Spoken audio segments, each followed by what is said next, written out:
Thank you, Keith. Good morning, everyone, and welcome to American Superconductor Corporation's fourth quarter and full fiscal year 2025 conference call. I am Nicole Goles, AMSC's Director of Communications. Joining me today are Daniel McGahn, Chairman, President, and Chief Executive Officer, and John Kosiba, Senior Vice President, Chief Financial Officer, and Treasurer. Yesterday, after market closed, American Superconductor issued its earnings release for the fourth quarter and full fiscal year 2025. A copy of this release is available on the investors page of the company's website at www.amsc.com.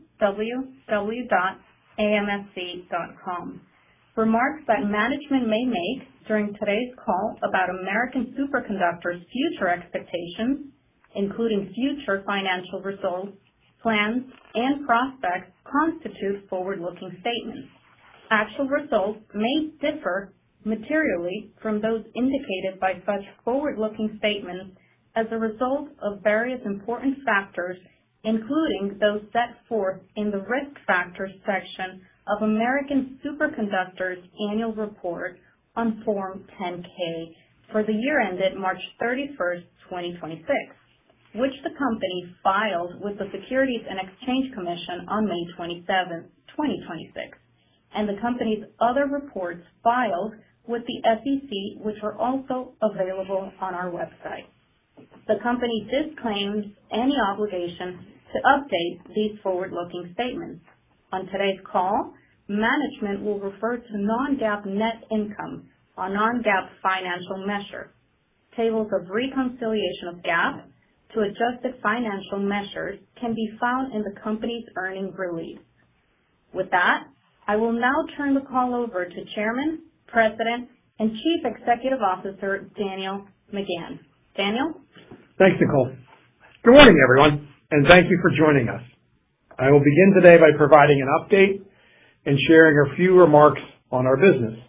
John Kosiba will then provide a detailed review of our financial results for the fourth quarter and full fiscal year 2025.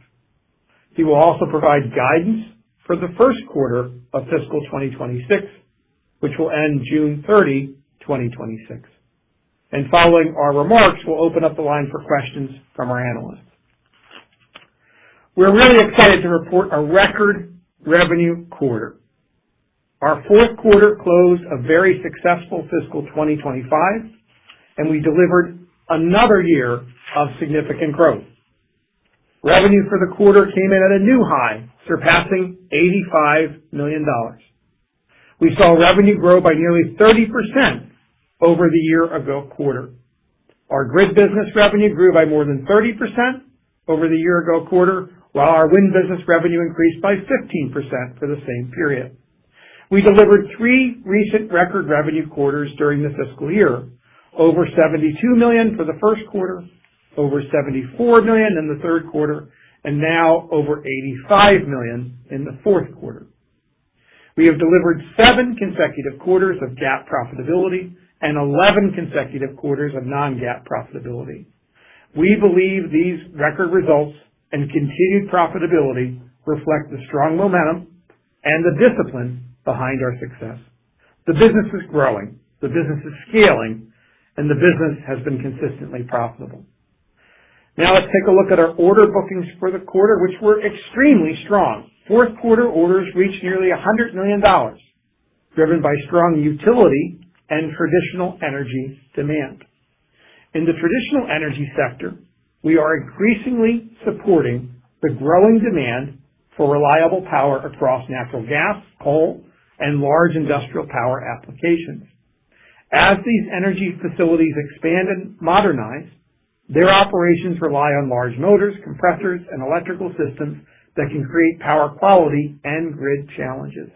For example, LNG facilities cool natural gas into a liquid for easier transportation, then convert it back into gas for local distribution. These facilities utilize large motors, compressors, drives, and other heavy electrical loads that require a certain level of power and can create harmonics, poor power factor, and voltage instability. To mitigate these electrical disturbances, we provide solutions which help the site maintain power quality and protect assets within their operations. Our offerings are for both power supplies and power quality solutions for this key market. Additionally, nearly 10% of our fourth quarter orders were driven by the data center sector within our utility market. This demand, combined with our orders in traditional energy, reflects a powerful tailwind across our core markets. We closed the fiscal year with a robust 12-month backlog of over $280 million. This represents nearly a 40% increase versus the year-ago 12-month backlog of $200 million. We believe that this puts us in great position to keep momentum going in the business for fiscal year 2026. Average quarterly orders in fiscal 2025 exceeded $70 million. This compares to about $60 million in the prior year, adjusting the numbers for the one-time Royal Canadian Navy order, which was more than $70 million itself. We booked a total of nearly $290 million of new orders in fiscal 2025 across larger projects, repeat customers, and increasing activity in our end markets. Overall, fiscal 2025 represented a significant step forward for our company. We completed the acquisition of Contrato, which broadened our transformer product portfolio and expanded our reach into Brazil and Latin America. We believe this acquisition creates new opportunities across utilities, transmission infrastructure, and grid expansion. We saw total revenue grow more than 30% to nearly $300 million. We saw revenue diversity across traditional energy, renewables, materials, military, utility, as well as some other sectors. Over half our sales came from traditional and renewable projects combined. The remainder came from materials at over 15%, followed by military and utility projects at over 10% each. A significant part of our strong performance was driven by our core business, which achieved approximately 25% organic growth for the fiscal year. We ended the year with over $145 million in cash. These accomplishments highlight the growing demand for our solutions, as well as our position as a trusted partner domestically and growingly abroad. We also made great strides in our military business. In fiscal year 2025, we completed the delivery of another ship protection system for the U.S. Navy San Antonio class platform aboard the USS Richard McCool Jr. Today, our power supplies play a critical role in the shipyards by providing steady, reliable power to vessels during assembly and docking when they're disconnected from other power sources. And principally, we are powering critical ship systems for the U.S. Navy.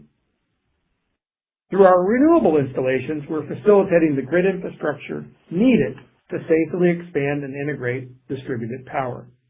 This ensures utilities can maintain reliability without sacrificing performance. In our wind business, we showed year-over-year growth driven by Inox business and the proven capabilities of our 2 and 3 megawatt ECS. We believe the business is aligned and poised to deliver improvement. Now I'll turn the call over to John Kosiba to review our financial results for the fourth quarter and full fiscal year 2025 and provide guidance for the first quarter of fiscal 2026, which will end June 30, 2026. John? Thanks, Daniel, and good morning, everyone. Total revenues for the fourth quarter of fiscal 2025 were $86.4 million. This is an increase of 30% compared to the year-ago quarter of $66.7 million. Grid business revenues of $73.7 million increased by 33% versus the year-ago quarter, while our wind business unit revenues of $12.7 million increased by 15% versus the year-ago quarter. Moving on to the full fiscal year, our total revenues in fiscal 2025 were $299.2 million. This is an increase of 34% compared to fiscal year 2024 revenues of $222.8 million. In fiscal 2025, Our grid business revenues increased by 34% and represented 84% of total revenue. The year-over-year increase is a result of organic growth as well as contributions from Contrapo. Wind business revenues increased 34% in fiscal 2025 and represented 16% of total revenue. The year-over-year increase is a result of increased ECS shipments to Inox for our 2 MW and 3 MW class ECS systems.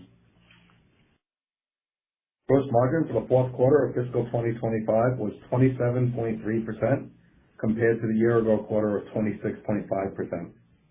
Included in cost of goods sold in the fourth quarter was approximately $1.5 million of purchase accounting and non-cash adjustments related to Contrapo. This had an impact of approximately 170 basis points on the quarter. For the full fiscal year, AMSC generated gross margins of 30.5%. This was up from 27.8% in fiscal year 2024. This represents a gross margin expansion of 270 basis points over the prior year. Now moving on to operating expenses for the fourth quarter of fiscal 2025. Research and development and SG&A expenses totaled $18.8 million. This was up from $15.6 million in the year-ago quarter. Approximately 20% of R&D and SG&A expenses in the fourth quarter of fiscal 2025 were non-cash. For the fiscal year, research and development and SG&A expenses totaled $73.4 million, compared with $54.5 million in fiscal 2024. The year-over-year increase is largely associated with the inherited operating expenses and one-time acquisition-related expenses from our recent acquisition of Contrapo. Our net income in the fourth quarter of fiscal 2025 was $4.5 million or 10 cents per share. This compares to $1.2 million or 3 cents per share in the year-ago quarter. Included in our fourth quarter fiscal 2025 net income was a $4.2 million loss on contingent consideration, a non-cash expense related to the likelihood of achieving Contrapo earn-out targets. Our non-GAAP net income for the fourth quarter of fiscal 2025 was $14.1 million or 31 cents per share. This is compared to a non-GAAP net income of $4.8 million or 13 cents per share in the year-ago quarter. Included in our fourth quarter of fiscal 2025 net income and non-GAAP net income was a tax benefit of $5.3 million due to the release of the valuation allowance on deferred tax assets. For the full fiscal year, our net income was $133.8 million or $3.12 per share. This compares to a net income of $6 million or 16 cents per share in fiscal 2024. Our non-GAAP net income for fiscal 2025 was $158.1 million or $3.68 per share. This compares to non-GAAP net income of $24 million or 65 cents per share for fiscal 2024. Included in our fiscal year 2025 net income and non-GAAP net income was a tax benefit of $118.4 million due to the release of a valuation allowance on deferred tax assets. We ended fiscal year 2025 with $147.6 million in cash equivalents, and restricted cash. This compares with $85.4 million on March 31st, 2025. In the fourth quarter of fiscal 2025, we generated $9.3 million in operating cash flow. For the full fiscal year, we generated $23.1 million in operating cash flow. Now turning to our financial guidance for the first quarter of fiscal 2026, we expect that our revenues will exceed $85 million. Our net income on that revenues is expected to exceed $3 million or 7 cents per share, and our non-GAAP net income is expected to exceed $8 million or 17 cents per share. Included in our net income and non-GAAP net income guidance is approximately $1.5 million of purchase accounting and non-cash amortization associated with the Contrapo acquisition that is expected to be expensed into cost of goods sold. These charges will taper down starting in Q2 FY 2026. Once these non-cash purchase accounting charges fall off the amortization schedule, we expect Comtraco's gross margin will fall well within AMSC's gross margins. With that, I'll turn the call over to Daniel. Dan? Thanks, John. AMSC delivered a transformational year. During fiscal 2025, we grew organically while expanding through an acquisition. Profitability improved this year, marking an important milestone for us. After delivering 7 consecutive quarters of GAAP profitability and 11 consecutive quarters of non-GAAP profitability, we are now operating as a profitable company, and that includes adapting to normal financial items, such as tax expenses. As our company scales, and to the extent that we're unable to utilize our existing net operating losses, we expect items such as tax expenses to become more regular going forward. We are now seeing our financials reflect the characteristics of a more mature company. More importantly, this progress reflects the strength of the business and the customer relationships we've built over time.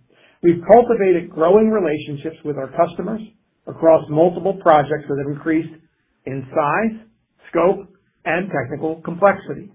Today, we're delivering greater volumes to repeat customers. In addition, we are delivering integrated solutions that add unique value to the challenges customers face. By delivering integrated power systems, we ensure that certain products such as rectifiers, filters, statcoms, capacitor banks, and/or transformers are designed to work together. This design simplifies integration and improves project reliability. We believe our integrated power systems help improve power quality and meet grid requirements from the start, avoiding extra costs, downtime, redesigns, expensive grid updates, or penalties from utilities. We are now providing our integrated power solutions to customers in the mining and utility sector. We believe our diverse bookings, strong balance sheet, and operational success in fiscal 2025 have set the stage for long-term improvement in the business.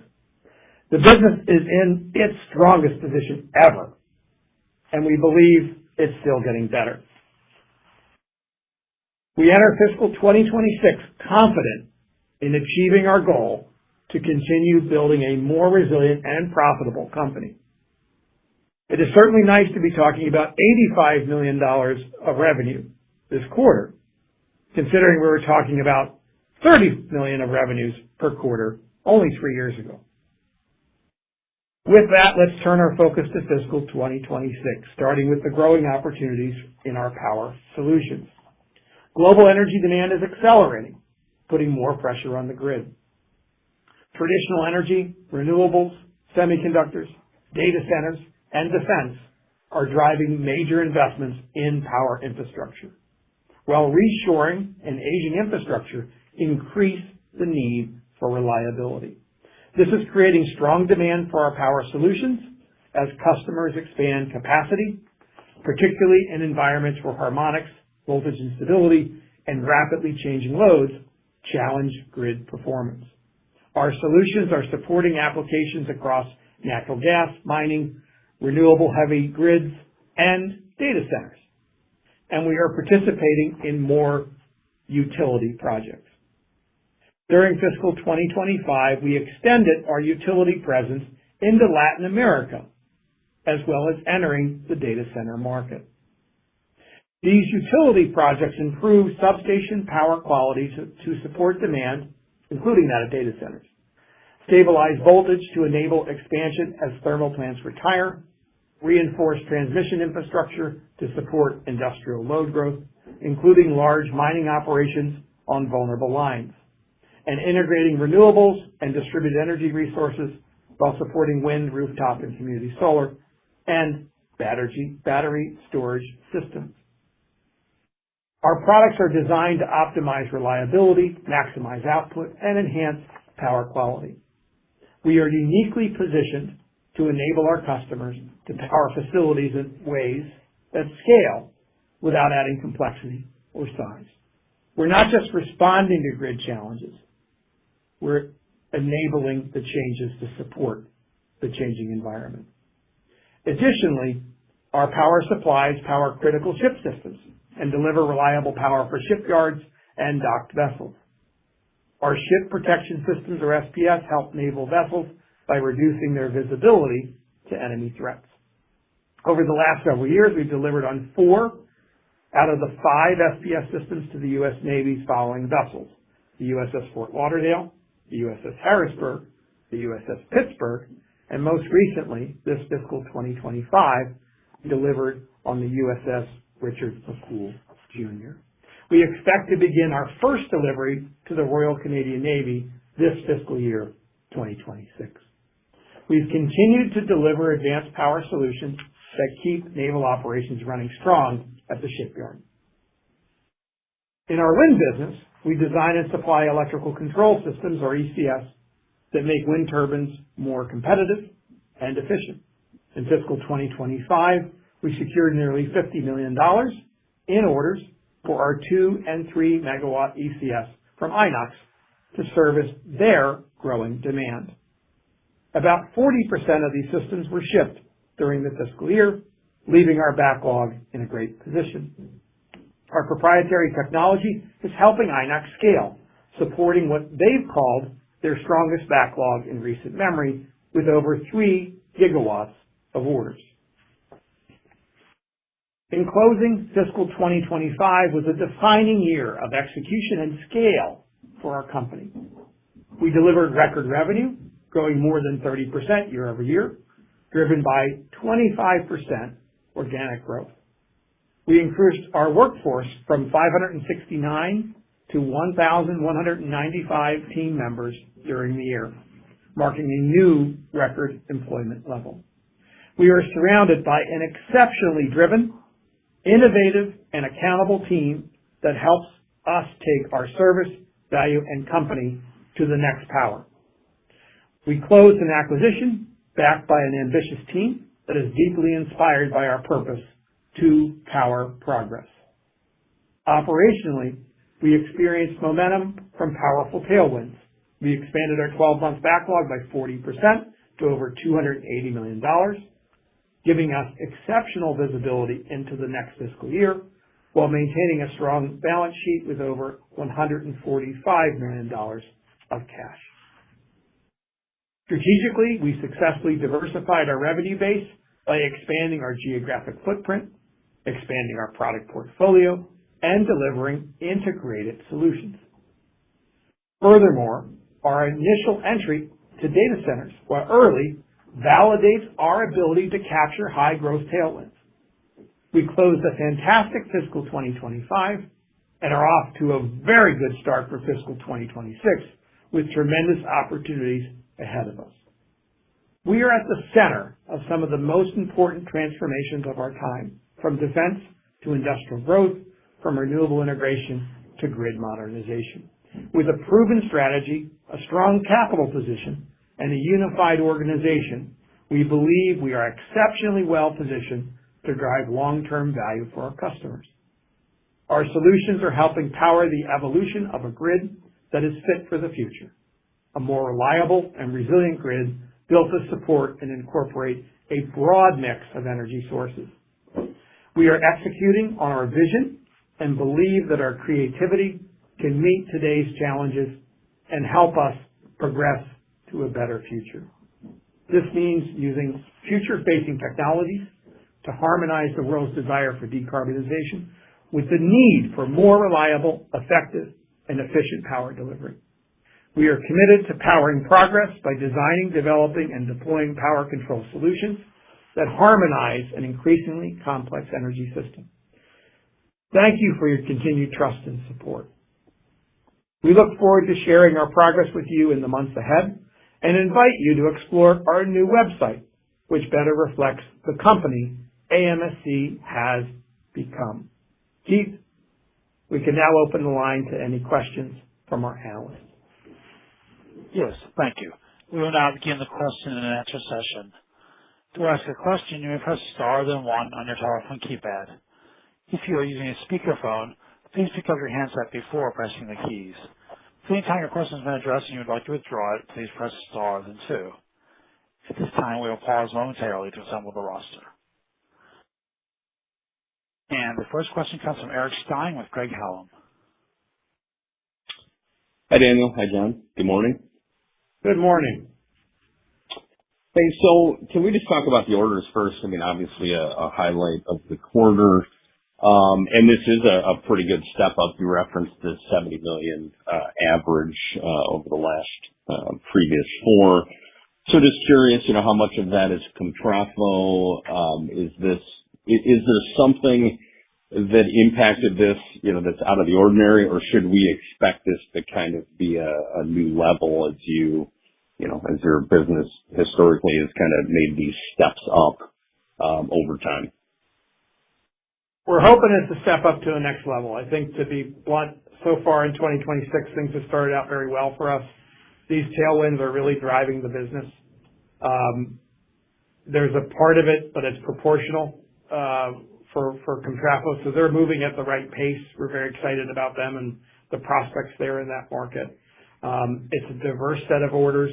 A lot of it is traditional energy. We highlighted 10% of it is data centers, where last quarter we had 5% was data centers, so that's a piece.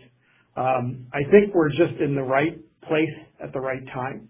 The problems that we solve are paramount in being invested in by a number of parties, and we're very excited, Eric, about what the prospects bear for us for 2026. No, absolutely. Maybe just sticking with data center. So I know that last quarter, one thing you highlighted is that you had made a sale or delivered directly to a data center customer. I know historically you have been involved, but it is in support of utilities as they prepare for everything that's required there. And it sounds like the 10% this quarter was more skewed to utilities. So maybe just kind of talk about that breakdown. Yeah, that was sorry. It was direct to utility, which is why direct to data center, which is why we highlighted it. Okay. There's additional utility business. And we do think that there will be a fit for us for the same application set in Latin America as well. And that's something that we're going to work on. Okay. Thank you for that clarification. And I guess this last thing, I know in some of your other applications, the way that they have played out over time is you get in, you prove the application, then eventually you are spec'd in. So I know it's still pretty early days, but is that kind of how you see this playing out in the data center space as well? That's what we hope. That's the playbook that we've run in the other markets, and we're seeing the beginning of that. We have a pretty robust pipeline of future orders for data center, which is why I'm opening my big mouth today, highlighting it again. We think it's part of the business. I'm always joyful in the diversification that this opportunity presents. We're a well-diversified company in power, and I think that we're in a fantastic position, and it's really now incumbent on us, as you're getting at, the order book, seeing that grow certainly helps support the thesis that we're taking advantage of these tailwinds, which is what we want to continue to do. Okay, thank you. Thank you. And the next question comes from Colin Rusch with Oppenheimer. Thanks so much, guys. Dan, can you talk a little bit about the Comtrafo integration and progress on qualifying the transformer product for the U.S.? I'm just curious about, from a product perspective, if there's a mixed headwind, near term as you guys work through all the supply chain optimization, and then how quickly we might be able to see some of those transformers sold into North America. Yeah, I don't see a headwind there. What I see is a company that is very excited to be part of us. What I see is a company that's operating exceptionally well, driven by a family that is super excited to be part of AMSC. I think the opportunities ahead of us combined are extraordinary, to be very blunt. I think in the near term, we need to tend to our knitting in Brazil. There's a huge opportunity in the utility space and in the industrial space in Brazil alone. The main reason that we went forward with the acquisition of Comtrafo is the access to that opportunity and the expansion of the product line in the form of large power transformers. So I think that alone really is the focus and what's going to drive us. I do think the North American market will come. I am very excited about the prospects there. I'm very excited about the progress that we're making. And I look forward, Colin, that becomes a highlight of a future call. But right now we're trying to get the team to focus on, let's take advantage of the Brazilian opportunity. Let's plant the seeds throughout Latin America to be able to expand the combined business in mining and in utilities throughout Latin America, and then be in position to be a qualified supplier for North American utilities. The third part will take time, but I'm very excited that we'll be able to demonstrate some progress, hopefully, along the way as that develops. So there's kind of a three-step focus on Brazil, expand throughout Latin America with the combined product offering, and then bring those large power transformers here to North America. Perfect. And then shifting gears a little bit into the military opportunity, appreciate the level of detail on the ship protection systems, but I'm curious about the port opportunity and how quickly that might move. We're seeing pretty substantial numbers tossed around for budgets in the U.S. and curious, given the portfolio that you have, and the ability to really support incremental power out to the ports, how we might see that start flowing through the grid business. Yeah, I think if we look at where we are, given the conflicts in the world, Garrett, given where we are with energy demands and prices for things, that we are seeing demand driven on the grid in a variety of areas. And the port thing is, we initially started looking at shipyards and how we take our industrial power supplies and bring them there. I think that there is further diversification that we're going to see happen throughout energy infrastructure, all the way through to the delivery at the port. So it's an opportunity that we're positioned, we hope to take advantage of, and we're excited about that broader opportunity in more traditional power. Great. Thanks so much, guys. Thank you. And the next question comes from Justin Clare with Roth Capital Partners. Hey, good morning. Thanks for taking our questions here. I wanted to follow up just on the data center opportunity. Wondering if you could just better help us understand how AMSC is participating here and where in the value chain. If you could share, which types of products are being pulled forward by the data center related demand. And then is this primarily utility side power quality equipment that's at the substation, or are you actually supplying equipment that is installed on the data center campus or within the facility itself? Let me try to unpack all that. So the data center wins that we've had direct to the data centers are principally for power quality at the data center as the data center is being constructed. What's being realized in the industry is that as data centers get larger, there is a persistent power quality problem that we can uniquely solve. It's very akin to what we do in semiconductors with semiconductor fabs. So it's managing voltage, it's managing harmonics, it's basically providing power quality. Now that being said, we do think that there's an opportunity for power supplies at data centers. And part of the mindset in shifting to have a more broad offering in transformers, a lot of transformers are getting sold into data centers. It puts us in the position now to be an offering, again, direct to data centers for there. We do also, kind of as a complement, continue to see demand on the utility side to be able to further bolster the grid, in part because of data center demand. So there's kind of what we used to say was we were kind of a second order driver to data centers. Now we kind of have a 1-2 punch.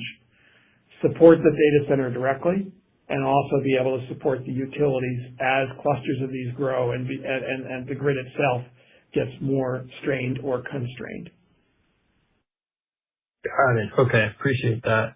And then, we're just looking through the 10K. We saw that the Asia Pacific grid revenue for fiscal 25, it increased almost 6 times year over year relative to fiscal 24.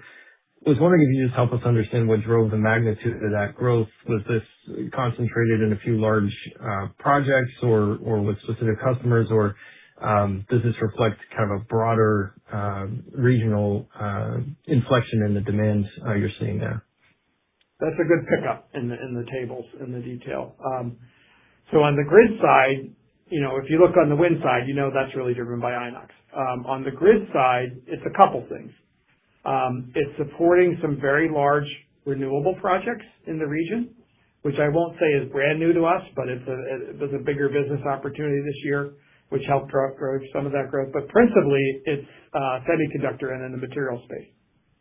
So we are actively promoting not only in North America but in Asia Pacific those solutions and offerings, and we had a tremendous year in the Asia Pac region overall. That's got it. Okay, good to see the strength. Appreciate the time. Thanks. Thank you. And once again, please press star then one if you would like to ask a question. And the next question comes from Tim Moore with Clear Street. Thanks, and congratulations on your order growth and backlog magnitude subsequent to the Contrafo contribution boost in the December quarter. Good job on the EBITDA margin expansion. I just want to kind of go into a thread on SG&A expense leverage. I mean, it's been an important part of our thesis.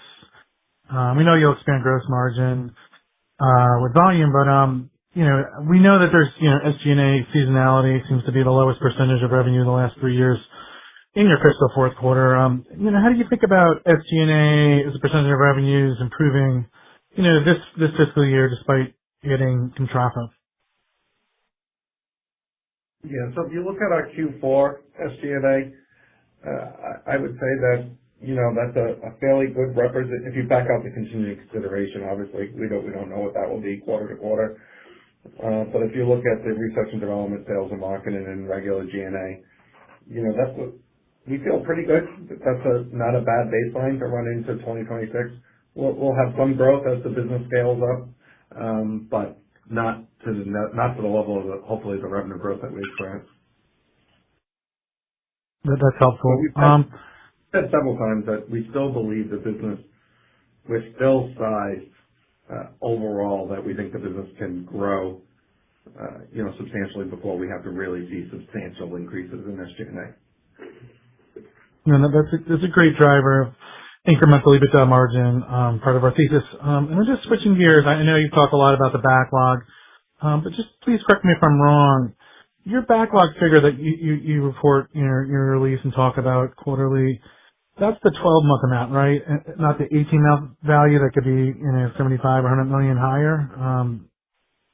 Is that true? Yeah, the total backlog I think is about 375. Okay. That's right. Just north of that. And the 12-month number we highlight because it gives people a good predictor of what the next 4 quarters could look like at any point in time. And our lead times are still kind of averaging in that 9 to 12 months, which means that we can continue to add orders to improve the forward-looking 4 quarters. That's terrific. And we know you're going to plan to add capacity in Brazil for Contrafo, but how comfortable are you with any capacity constraints, in the U.S. and North America, given your backlog that's been growing? Do you need to add any more capacity? The good thing about the way the business is designed is to increase capacity. It's just increasing labor. So, going to more days and more shifts. And we're seeing some of that beginning in some of our factories. So we're really excited about the opportunities that our customers are presenting to us for challenging work for our employees. So we're very much we need to take care of our business now, operate very well, and service our customers. And that's coming back kind of in spades with bigger orders and more business from those customers. So the factories are set up to be able to scale, to be able to respond, and it's really principally driven by labor. Great. Thanks, Dan. Appreciate that. My last question is, now that Contrafo integration is underway, you've had it for almost 6 months. We know you got to do capacity planning, expansion there. How comfortable would the management team be to possibly make another acquisition this fiscal year, maybe something in North America, given your cash balance? Yeah, I think we'll see on that. I think we're still digesting Contrafo. We're only 4 months in to the relationship with them. It's really brought a whole new level of excitement because in North America, the team is very excited about some of the earlier comments that were made that I tend to say, well, let's take our time. But the team is very excited about the opportunities for Contrafo in North America, to the point where I kind of try to slow it down and say, hey, let's make sure, we're taking advantage of all of our opportunities. But I think the combined product offering throughout Latin America really is a huge winner. And I don't think that's something that we've probably talked a lot about. Hopefully in coming quarters we'll have demonstrable success that we can highlight along the way. But we're a very different company than we were even a year or so ago. I mean, the total available market for us went up by 50%. I don't know if people appreciate that. The opportunity for this company and the tailwinds that we're seeing really is a unique time in history. And we're super excited, and we're trying to be in position to take advantage of those opportunities as they come. That's terrific color and clarity. Thanks. That's it for my questions. Thank you. And that does conclude the question and answer session. I would like to return the conference back over to Daniel McGahn for any closing comments.